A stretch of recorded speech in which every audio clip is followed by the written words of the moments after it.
Welcome to a new episode of the AFA Genxt podcast.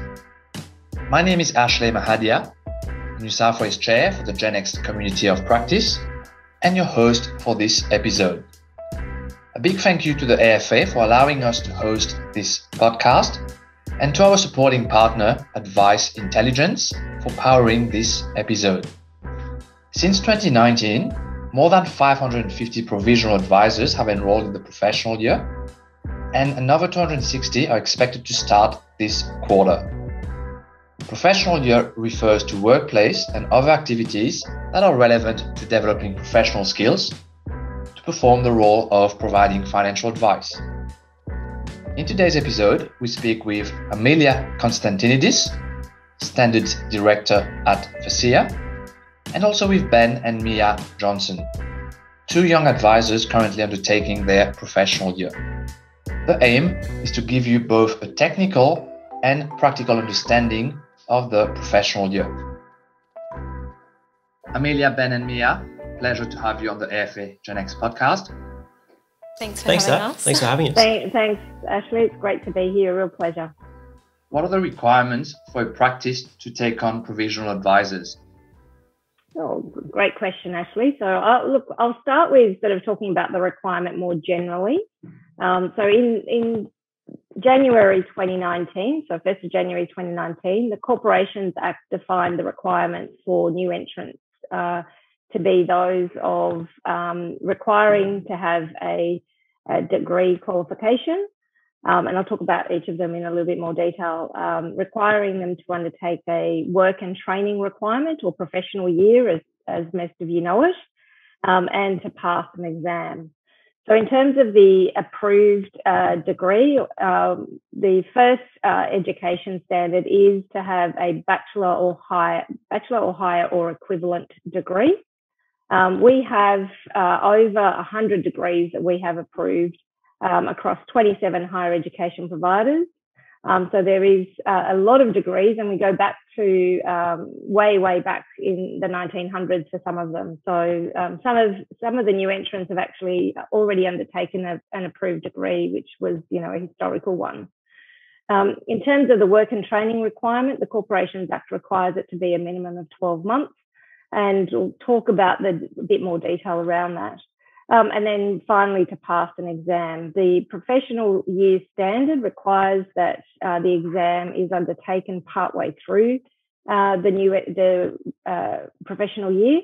And the main reason for that is because the exam assesses practical application of knowledge. So there is an expectation that the new entrant has actually had some work experience before they actually sit the exam. And we've got some really great pass rates for new entrants sitting the exam.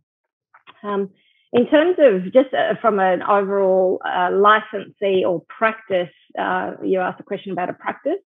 What do they need to do in terms of provisional relevant providers? So a licensee or a practice to take someone on, obviously is the critical requirement is to be able to provide them overall support and oversight of the provisional year. They must appoint a supervisor. So for someone undertaking their professional year, they must be supervised across a number of quarters. So there are 4 quarters in the professional year.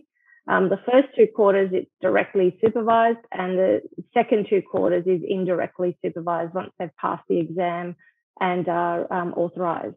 They need to be able to provide support in regard to a professional year plan, offer structured training or monitor the structured training that they undertake throughout the PY.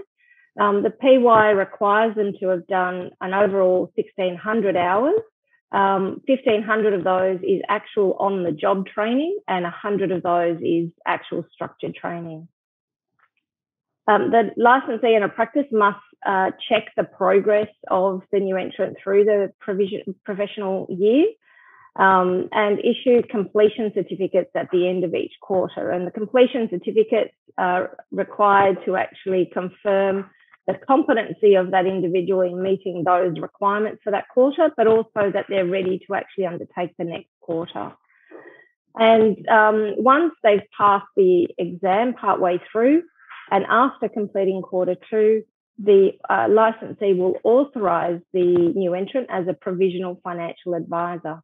At that point, from Q3 onwards, they're able to actually have more interactions with clients in an indirectly supervised approach, and really embrace, I guess, the components of the professional year, and how it is to actually interact with clients, undertake the end-to-end advice process, and a really good understanding of the broad requirements as in financial advice.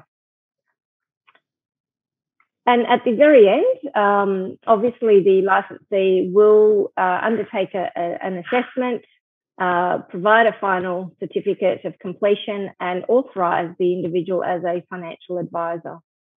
Why should practice owners take on provisional advisors? Great question. I think we all know that financial advice previously had quite low requirements in terms of people coming on. We're seeing more and more, and it's been really encouraging for us to see the number of new entrants and inquiries that we're getting in terms of those wanting to become a financial advisor. We are seeing financial advice starting to become recognised as a profession with higher education providers. So because of the approved degrees, it is being promoted as another profession, like accounting, like law. So it's really, which is fantastic and very encouraging. It is, the hallmarks of a profession is to have higher education and the components that we've talked about. But it is about that, new breed coming through in terms of professionalism and so forth. So it's really exciting. We've seen some great benefits for some practices that have really embraced it and brought on, one or two, like Mia and Ben, in terms of new entrants, and how they've actually shaped their businesses to have a better client outcome.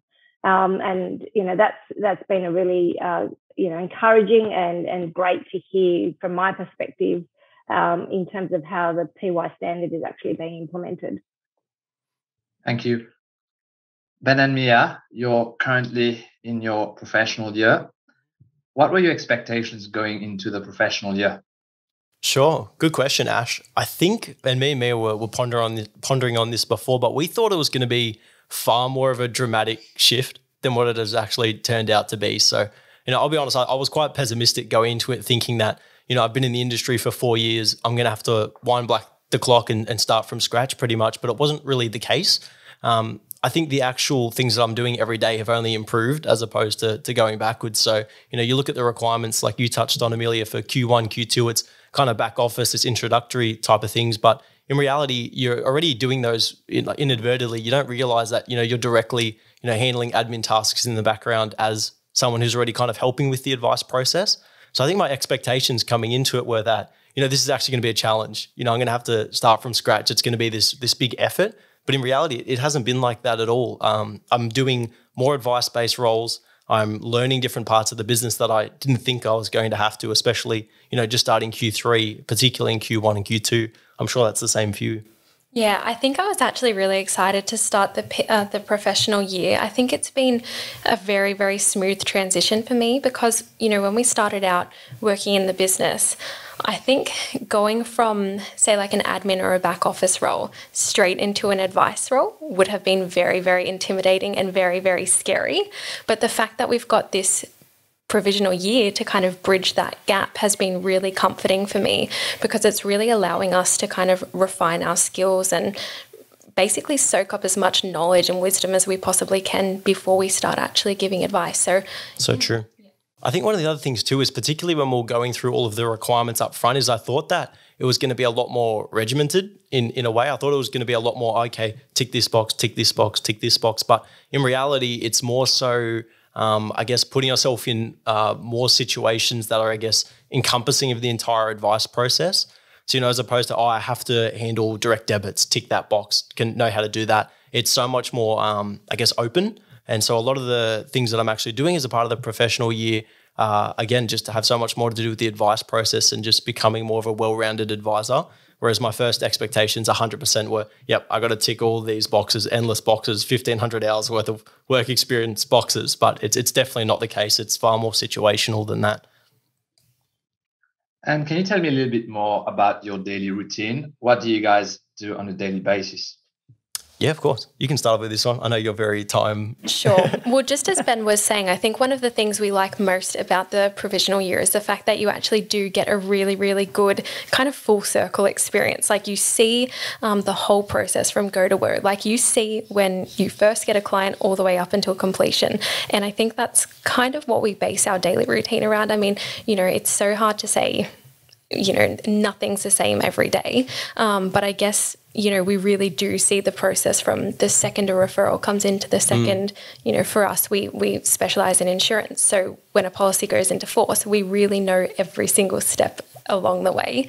And I think that's really important as an advisor. You want to be able to know the ins and outs of the whole process, I think. Yeah, absolutely. And it kind of comes back to what I was saying before. Again, I thought my expectation was going to be, all right, every morning we have to sit down for 15 minutes and plan out the training for the day. But in reality, you're doing the training in just your general interactions with clients, So in terms of like a daily routine, it's obviously the same as most people planning out exactly what clients we're going to be interacting with our dad, Terry, who's our supervisor, what advice documents need to be worked on, as a team. And we find that we're a lot more collaborative now than what we were before because, we're bouncing ideas off each other.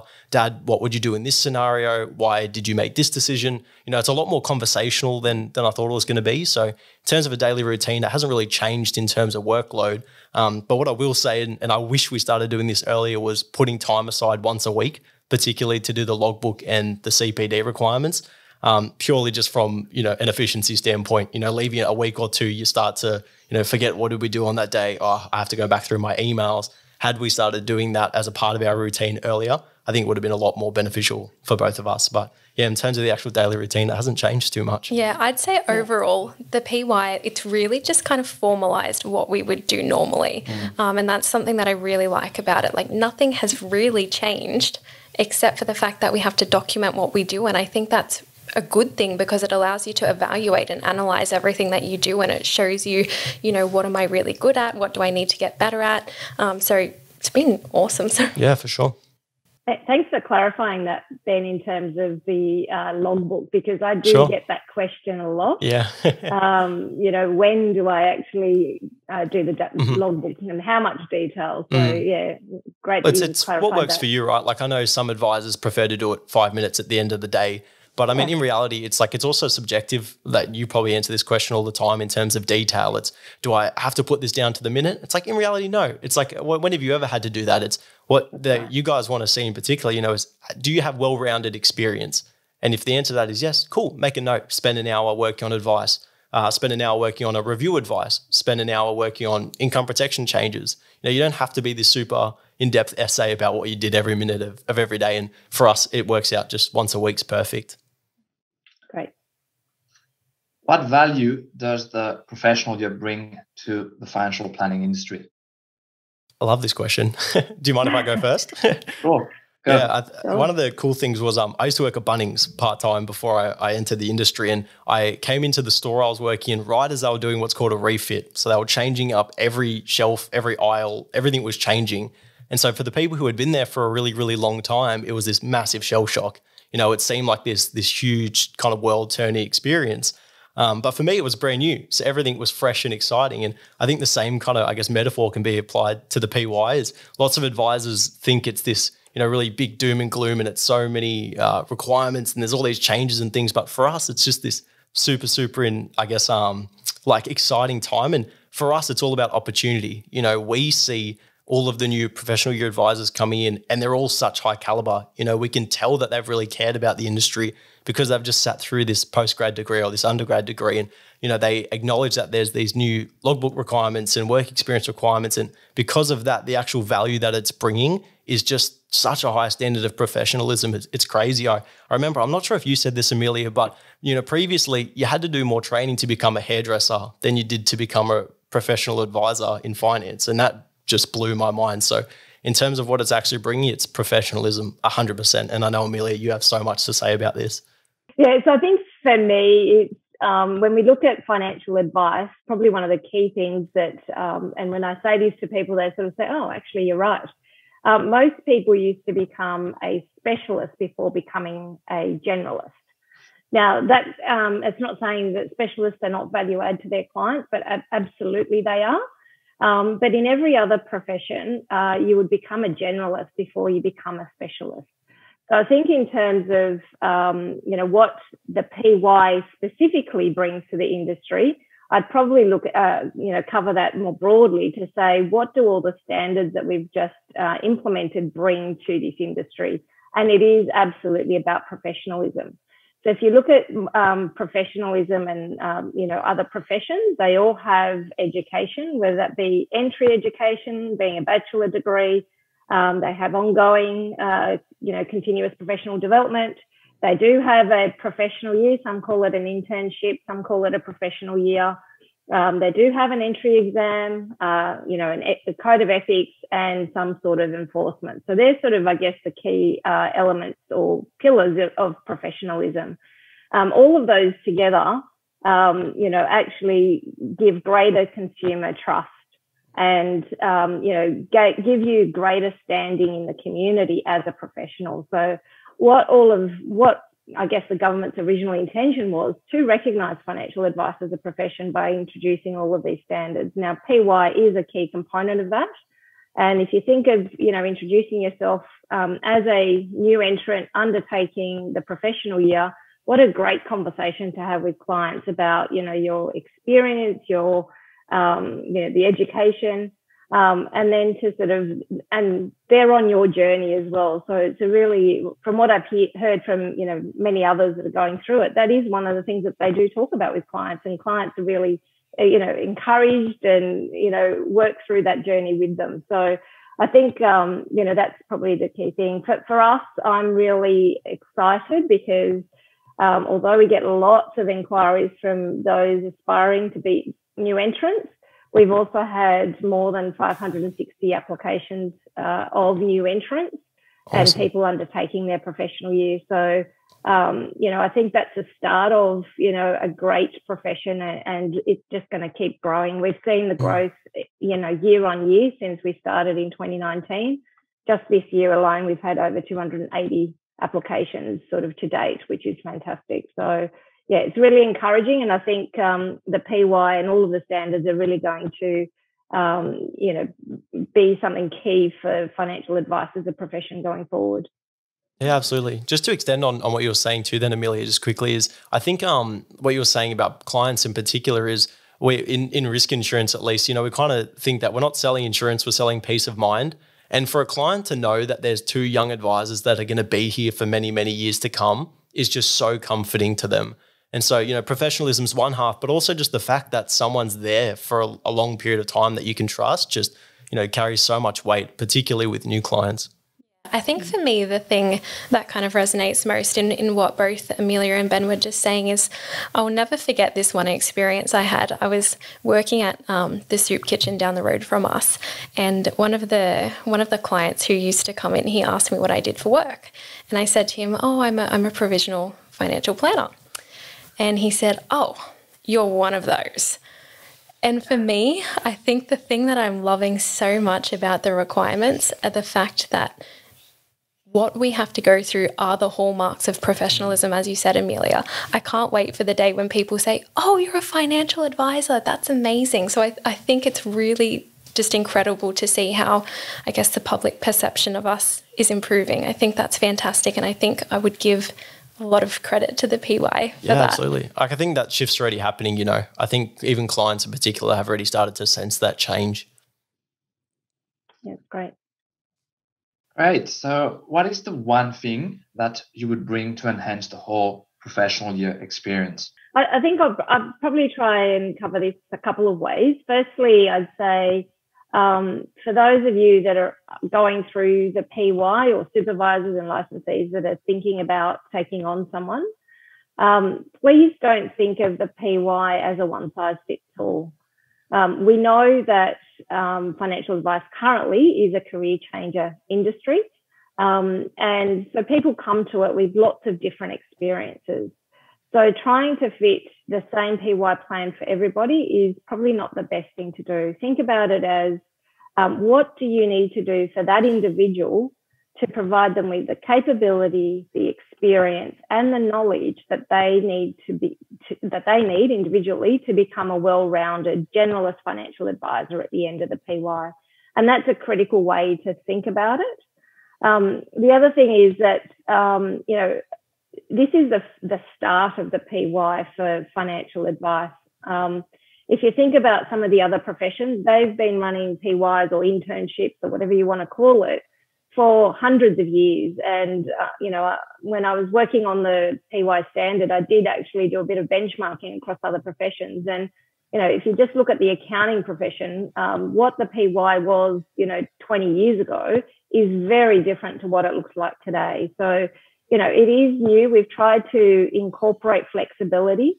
And, it is about making it work, for financial advice. I'm also currently undertaking a survey to try and really capture all of the information from new entrant supervisors and licensees that have been implementing the PY standard over the last couple of years to understand how it's worked and what would work in terms of any changes that would be beneficial to make it more effective in the way that they operate. I think for me, the one thing that I would love to see as the PY progresses, and something that I would probably say to other PY advisors is not to get too caught up in the technicality of it all.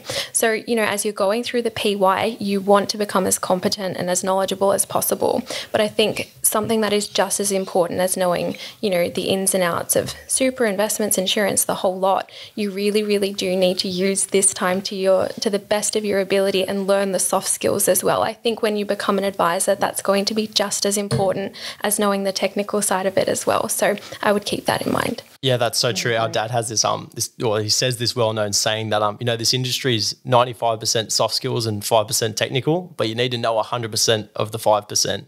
And so, a lot of the PY year, obviously, it's built around technical skills, right? Because that's what's accessible, that's what's measurable. But a really big part of it is also having those real life situations and interactions. And that's where the soft skills come into it. So I think lots of people get really bogged down in, particularly, coming up to exam time, is I have to know every technical aspect to everything. But in reality, you don't. It's only this tiny, tiny portion of the industry and what the year is about. But in terms of bringing something to the PY year, I would say collaboration. I think as, the PY year is relatively new, people actually finding other professional year advisors to interact with has been pretty tough. And I remember walking into our exam and I saw all these young kids. I'm like, what? I thought I was the only one. I didn't realize that there was all these, sub 25-year-olds or 20-year-olds or whoever sitting this exam and coming into the industry, and being able to interact with them, I think would be really beneficial. And I know you guys have been working hard at putting together a Facebook page, for instance, but just reaching out to other people who might be in their PY year just to bounce off ideas. How's your supervisor doing this? How did you learn about this? Just having that really kind of conversational approach with other people, because I feel like at the start I didn't really have that, and that's definitely growing. So, try and find those avenues and pathways and explore them. But yeah, honestly, I don't think I'd change too much so far in terms of the PY year. I think the way it's set up is great, and it's like what you said, Amelia. It's so flexible. It's what you make it, but you do kind of have to be there for the long term. Don't think that you're just going to have it for the year and then head off and you'll be right. You really have to take a long term approach and just be a learner that way, for sure. Can you rate your experience from 1 to 10? Sure. Oh gosh. What's the parameters behind the 1 to 10? we don't want to go too technical there, Ben. Just yeah. In all honesty, I would rate it a 10 for what it's designed to do, and that's designed to make advisors more professional, and that's exactly what it's doing. In terms of like the technicalities and everything like that, it's like, yeah, you could have a better logbook template, but at the end of the day, it doesn't really matter. So in terms of what the PYE is designed to do, 10 out of 10, guaranteed. Yeah, I'm going to say 10 out of 10 as well. And it's not just because Amelia is here. I've genuinely, I have genuinely enjoyed the experience so much to date. And I just, like I was saying before, it's been a really, really nice way to transition from our old role into our new role. And I think if we didn't have the PY, I'd be feeling very nervous and very intimidated about giving advice. So I'm really grateful for the experience. Actually, I'll add one more thing as well. I think through the PYE, we've developed a really strong relationship with our licensee. I think before that, obviously we knew the contacts, we knew the managers and things, but we didn't really directly interact with them. But because you're a PY year advisor, you have to start to gear up for these things. So we're constantly talking to people at our licensee. We're building these networks. We're talking to our state managers. We're talking to compliance far more often than what we were before. So, yeah. And I'd probably say as well, it's a great way to prove yourself wrong.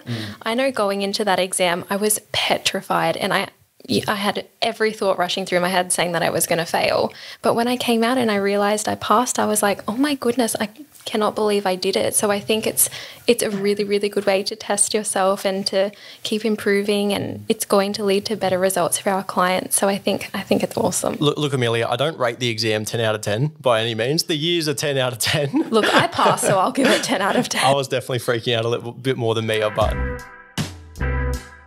We hope that you've enjoyed this episode, and a massive shout out to Amelia, Ben and Mia for their insights on the professional year. We look forward to seeing Ben and Mia's growth over the coming years. Thanks again to the AFA and Advice Intelligence for their support. See you later.